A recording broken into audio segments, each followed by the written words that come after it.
요한계시록 공부를 시작하겠습니다. 지금이 마지막 때라고 말하고 또 온 세계가 종말에 대한 깊은 관심을 가지고 있고, 과연 새 천년을 맞이할 때 주님께서 광림하실 것인가, 그런 관심을 많이 가지고 있습니다. 우리는 빛의 자녀들로서 그 때와 그 시는 알지 못하지만은 주님께서 강림하실 수 있는 역사적인 상황은 하나님께서 충분히 우리에게 예언해 주시기 때문에 살펴볼 수가 있습니다. 극단적인 종말주의자가 되어서 그 시와 때를 지적해놓고 기다리는 우려에 도마는 사람도 많이 있지만 우리는 그렇게는 생각하지 않습니다. 우리 주님께서는 우리에게 그 시와 때는 말씀하지 않으셨어도 그 역사적인 정황은 충분히 성경의 말씀을 해주셨기 때문에 우리가 마음을 무장하고 주님 오실 날을 기다릴 수 있도록 빛을 던져주셨습니다.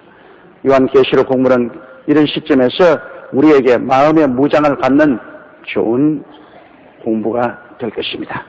여러분, 요한계시록 1장 1절부터 우리가 읽겠습니다. 예수 그리스도의 계시라. 이는 하나님이 그에게 주사 반드시 속히 될 일을 그 종들에게 보이시려고 그 천사를 그 종 요한에게 보내어 지시하신 것이라. 이 제목이 벌써 굉장히 중도함을 표시합니다. 예수 그리스도의 계시라. 우리를 위해서 십자가에서 죽으시고 사흘 만에 부활하사 성천하시고 교회의 머리가 되신 예수 그리스도께서 직접 계시해 주시기 시작한 것입니다. 그냥 요한의 계시라고도 할 수 있는데, 그것을 그 계시의 근원인 예수 그리스도의 계시라 말한 것은 이 계시의 중대성과 그 확실성을 보장하는 그러한 말씀인 것입니다. 예수님이 직접 계시해 주신 것이죠. 그럼 예수님께서 교회의 머리가 되심으로 주님께서 당신이 돌보는 교회에 장차될 일을 계시해 주신 것입니다. 우리가 요한계시록을 보면 절실히 마음에 느낄 수 있는 것은 이미 하나님께서 역사의 시초로부터 역사의 끝까지를 다 이루어 놓았다는 것입니다. 뜻이 하늘에서 이미 다 이루어졌어요. 창세로부터 시작해서 종말에 이르기까지 이미 뜻이 하늘에서 이루어졌고, 그 이루어지신 뜻이 시대를 따라서 땅에 이루어져가고 있는 과정인 것입니다. 그러므로 하나님이 절대 주권을 가지고 이미 예정해 놓으신 것을 어떠한 나라도 인간도 변경시킬 수가 없습니다. 세계가 종말을 향해서 나아가는 이 역사적인 흐름을 미국도 소련도 보라파도 그 어떤 나라도 중공도 회방할 수 없습니다. 모든 역사는 하나님이 정하신 그 길로 걸어가고 있습니다. 마귀가 어떻게 수작을 부리더라도, 그러나 역사의 흐름은 하나님이 정하신 종말로 흘러가는 것입니다. 하나님은 알파요 오메가요 처음과 나중이요 시작과 끝입니다. 하나님 안에서 출발하고 하나님 안에서 끝나는 것입니다. 우리 인생들도 안 하죠. 여러분과 나가 태어나기 전에 이미 우리 일생이 하나님의 책에 기록되어 있습니다.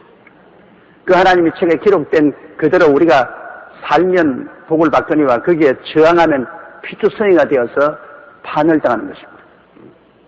우리 모두 다 벌써 일생이 하나님의 절대 주권하에서 정해져 있어요. 하나님이 예정하신 그 길을 우리가 따라서 살 때 복을 받고, 그 길에 대해서 우리가 저항하고 그 길을 빗나가면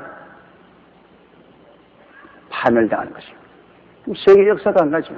하나님이 정하신 그 길로 안 가려고 마귀가 어떤 나라와 어떤 지도자를 통해서 온갖 발버둥을 쳐도 그렇게 되면 파멸당하는 것밖에 없습니다.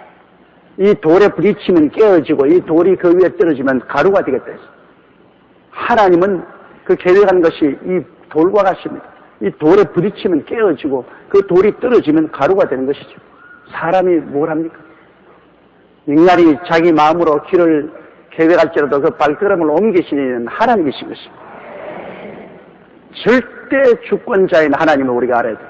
하늘과 땅을 지으시고 우주와 만물을 주관하시고 역사를 주장하시는 하나님은 절대 주권자입니다. 그 주권에 관해서 저항할 수가 없습니다.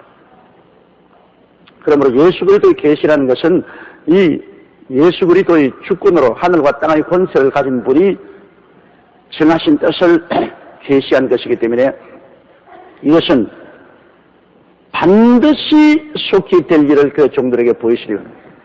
반드시 됩니다. 주님께서 예언한 사실은 1.1획도 변함없이 반드시 이루어집니다. 그것을 그 종들에게 알려주는 것입니다. 우리도 종이고 여러분도 종들이 아닙니까? 그래서 반드시 속히 될 일을 그 종들에게 보이시려고 그 천사를 그 종 요한에게 보내어 지시한 것이라. 주님께서 천사를 심부름꾼으로 삼아서 그 메시지를 요한에게 전달해 주신 것입니다. 우리 2절 보십시다. 요한은 하나님의 말씀과 예수 그리스도의 증거 곧 자기의 본 것을 다 증거하였느니라. 요한은 하나님의 말씀, 즉 예수 그리스도께서 증거해 준 그 사실을 그는 이 책에 하나도 빠진 것이 없이 다 기록했다. 보태거나 뺀 것이 전혀 없다. 하나님 말씀 정확하게 그대로 여기에 기록했다고 요한은 고백을 하고 있습니다. 그러므로 이 계시는 요한 자기의 상상 속에서 나온 것이 아니라 이것은 하나님 아버지와 우리 주 예수 그리스도를 통해서 우리에게 전달해 준 말씀이라는 것을 여기 다시 한번 확증하고 있는 것입니다. 3절요. 이 예언의 말씀을 읽는 자와 듣는 자들과 그 가운데 기록한 것을 지키는 자들의 복이 있나니 때가 가까웁니다. 창세기부터 요한계시록까지 어느 성경책도 그 성경책을 읽는 자와 듣는 자들과 그 가운데 기록한 것을 지키는 자들이 복이 있다고 이렇게 직접 선언한 것은 없습니다. 물론 성경 말씀은 읽고 듣고 지키면 복이 따르죠. 그러나 특별히 요한계시록에는 강조해서 이 말씀을 읽는 자와 듣는 자와 기록한 것을 지키는 자들이 복이 있다고 말했습니다.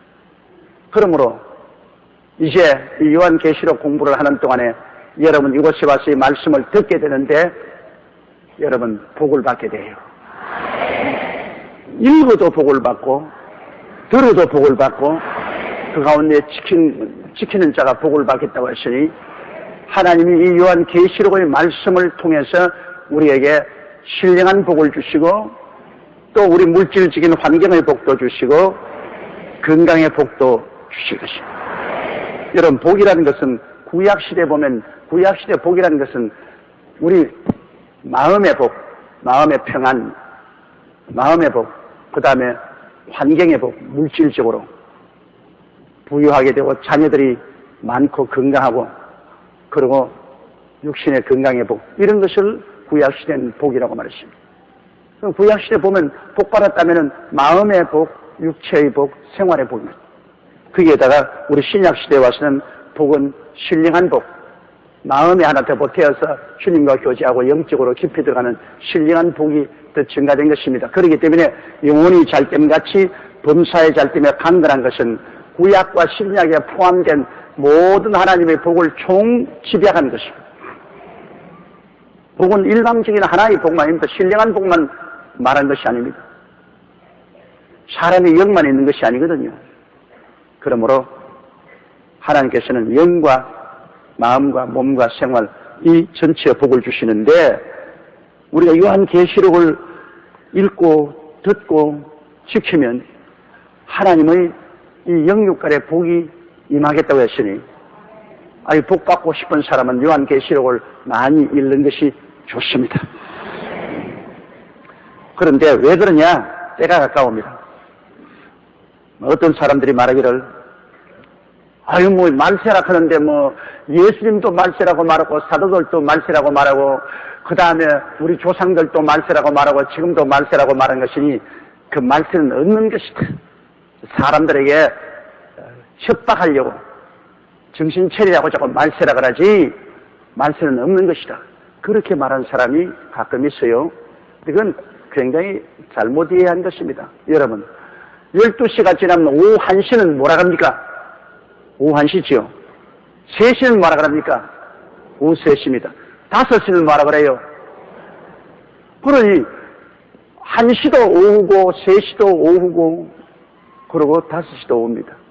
예수님이 말세라고 말할 때는 오후 1시 말세입니다. 사도들이 말할 때는 오후 한 3시쯤 된 말세인데 지금 우리의 말세라는 것은 이제 해가 지는 오후 5시쯤 말세를 말하는 것입니다. 말세라는 그 시간의 제한이 때에 따라서 다르지 않아요. 그냥 말세라 한다고 해서 그다 거짓말이야. 그런 말은 있을 수 없습니다. 말세의 시작과 말세 중간과 말세 마지막이 있는 것입니다. 이러므로 지금 우리가 말하는 말세는 이제는 말세라는 이 시간적 제한 속에 맨 끝장을 말하는 거예요. 여기에서 말세가 시작했으면 쭉 와서 이제는 마지막 여기에 도착한 것입니다. 그렇기 때문에 우리의 말하는 말세는 급박한 말세지 말을 말하는 것입니다. 주님이 보는 시간은 우리가 보는 시간하고 틀립니다. 천년이 하루 같고 하루가 천년 같다고 말했습니다.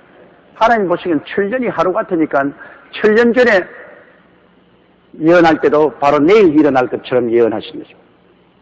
시간이 영원에 비교하면 천년은 잠시 잤다가 깨어나는 시간밖에 안 됩니다. 밤의 한 경점밖에 안 됩니다. 그러므로 우리 인간의 시간관념을 가지고 하나님의 시간관념과 비추어 생각하면 안 됩니다. 하나님은 바로 천년을 내일로 생각하고 있는 것입니다. 우리는 새 천년은 아득하지 않아요. 하나님 그걸 내일로 생각합니다. 그렇기 때문에 천년 이내에 시작될 것은 하나님이 신속히 시작될 것으로 보고 있거든요. 이 말을 하실 때는 지금부터 2000년 전이었는데 하나님은 2000년 전을 한 이틀 정도밖에 생각하지 않습니다. 그렇기 때문에 신속히 이루어질 것을 주님